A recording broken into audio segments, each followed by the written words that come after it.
বলে বর্তমান শাসক গোষ্ঠী সাতক্ষীরাকে বাংলাদেশের অংশ মনে করে না। সাতক্ষীরার উপর তারা জুলুম করেছে, সাতক্ষীরার জনগণের অধিকার দেয়নি।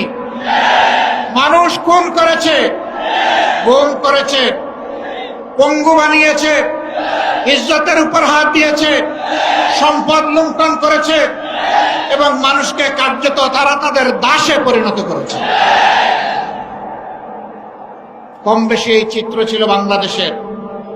সবচেয়ে খারাপ অবস্থা ছিল সাতক্ষীরা।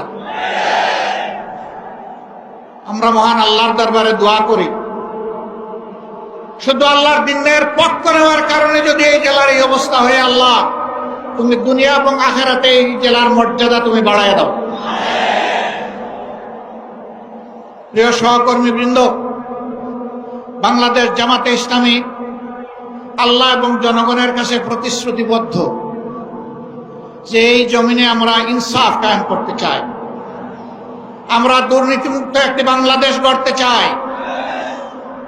আমরা সুষম উন্নয়ন মানুষকে উপহার দিতে চাই। আমার জেলায় প্রধানমন্ত্রী আছে, তাই সব কিছু এইদিকে জোয়ারের পানিতে চলে আসবে, এই বাংলাদেশ আমরা দেখতে চাই না।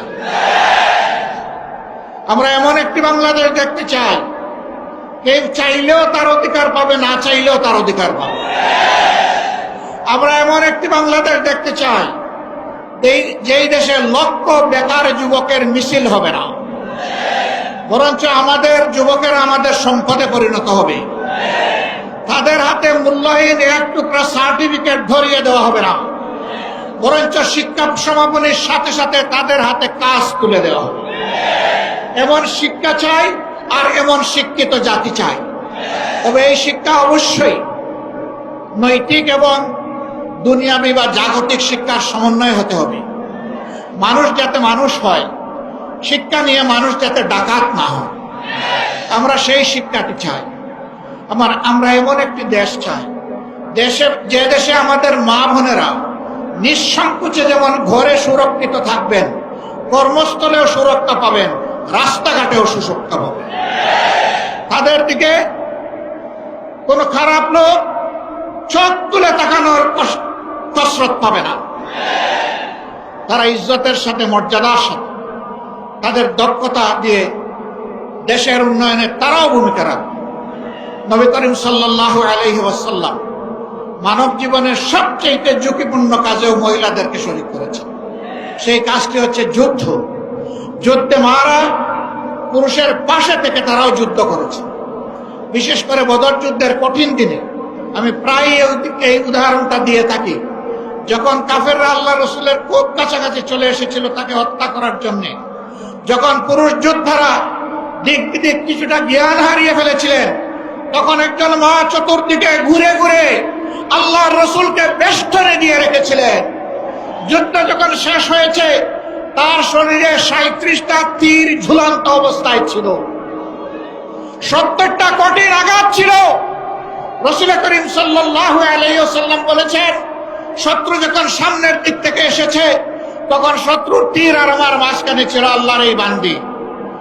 যখন পিছন দিক থেকে এসেছে, ছিল আল্লাহর বান্দি। ঘুরে ঘুরে আল্লাহ রসুলকে কিভাবে তিনি রক্ষা করবেন? ডাইনে এসেছে ডান দিকে, বামে এসেছে বাম দিকে।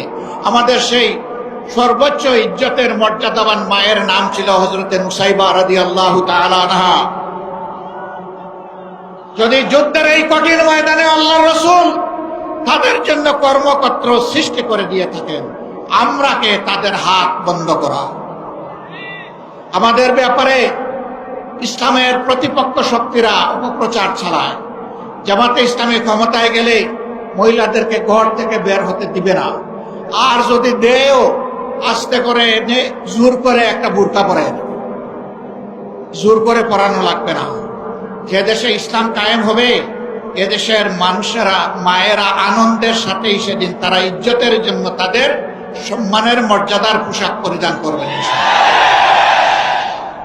তারপরেও কোনো মা, কোনো বোন যদি এই পোশাকের বাইরে থাকেন, আমরা তাদেরকে কথা দিচ্ছি, নিশ্চয়তা দিচ্ছি, কারো উপর জোর কাটানো হবে না।